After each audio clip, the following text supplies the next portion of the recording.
how to practice Hanon today. I always use Hanon in my studio because it helps with finger dexterity. Now, at the beginning of the book it says, if the fingers, the 5 fingers of each hand were equally well trained, they would be able to execute anything that has been written for the instrument, etc., etc. So the whole point is to try to get all the fingers moving with equal strength and dexterity. Now, as we all know, that is not possible because all 5 fingers are completely different. So for some people with large hands, this motion is fairly easy because there's more lever or weight in the fingers. But for a smaller hand like mine and most of my small students, that is not possible. So it's much easier to use the arm as a bigger weight, as a bigger lever and bigger weight. If I transfer the weight of the arm into each finger, I have the arm weight, which is the same weight, ready to transfer for each finger. Then I have the same weight, the same strength in each finger. Okay, so that is what you want to work towards. So you play effortlessly rather than here, which is quite strenuous. Look how much motion it takes here. Then to transfer, which is, there's next to no effort in the fingers. It all comes from the arm. Now let me show you where I tell my students to play. It's right here. Here's the nail. It's right here. The very first part under the nail. Okay? So I want this angle. First of all, I sit high enough. I raise my hand at the elbow. This is level here. It goes directly to the knuckles. I'll show you here. It goes directly to the knuckles. The knuckles are sticking out nicely. And then I have these angles here. Each joint is bent the right way. So there's no such thing as this. And if somebody does that, they have to work very hard to break that habit. Now, I also don't teach this, and I don't teach this. I don't teach to fling the fingers, although there's a merit to everything. But I don't teach this method except for doing some finger exercises where you work each finger like so, basically. But you can see even my fingers, each one has a different agility. So now, all that is necessary is to take a key from the top. The finger rests on the key that needs to be played. And play that key from the top of the key to the bottom. And we do that with the arm. Very easy. And then the next one. Okay, it's very effortless. So now we have to make sense of that and train that. Oh, and let me tell you something else about these exercises. I never tell anybody to read them.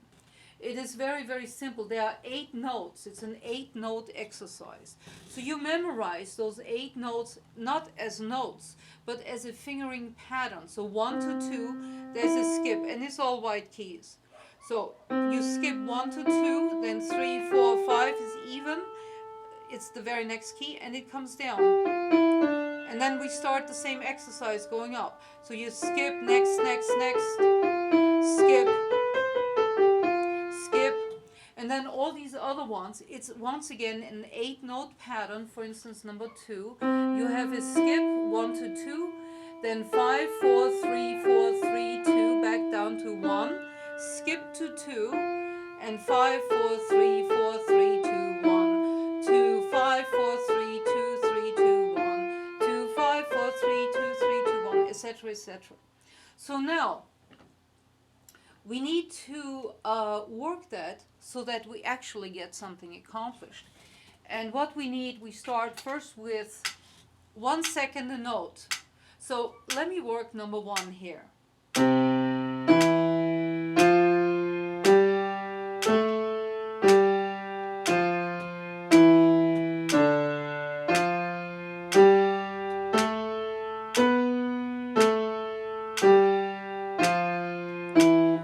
And I tell my students to take the first part of the exercise, which is ascending, which is going up.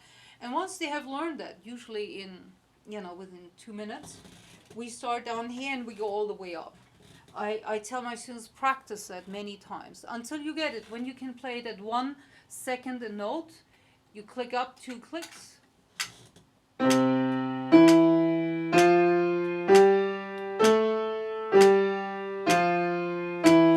Nice, relaxed. And then we go 2 clicks faster.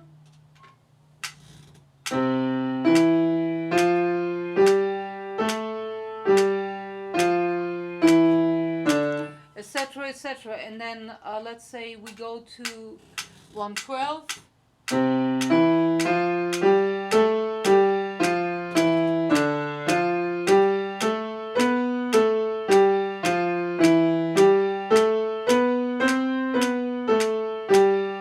Okay, and then we go back down to 60 and we play 2 notes per click.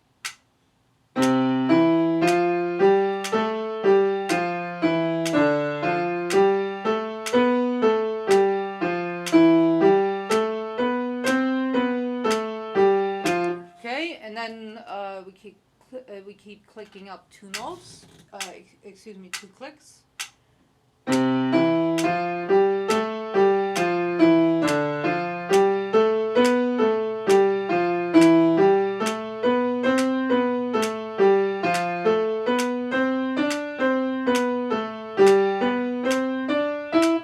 Okay, and then we just keep going faster.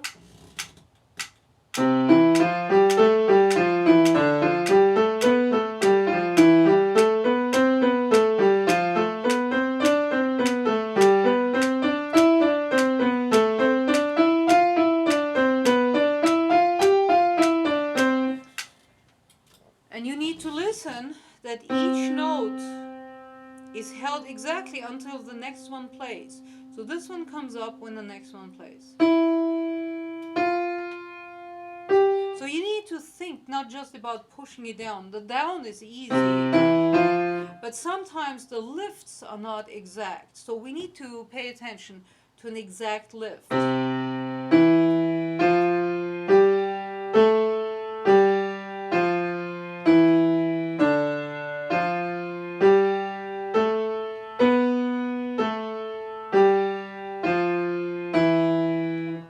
Okay, and then as we're going faster, we will be playing 4 notes per 60.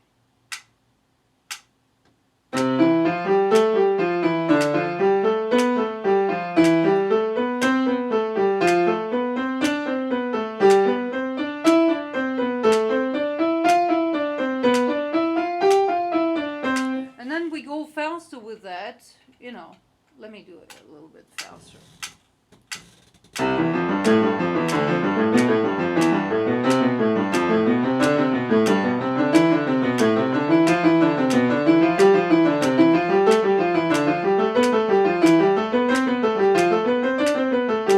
You know, and you just keep going.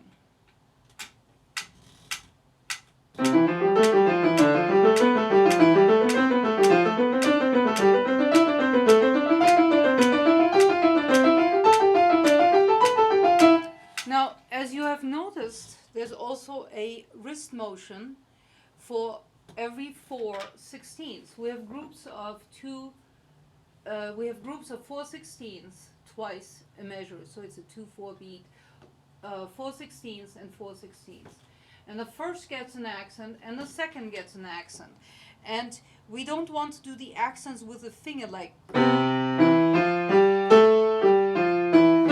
that is not beneficial at all. We want to drop like so for the first note, and the next 3 notes get the wrist back up, and we drop the weight into the fingers.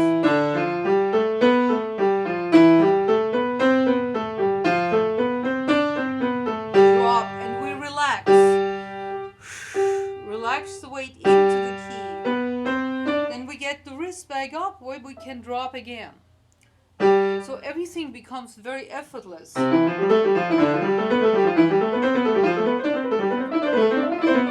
know, you can go very fast.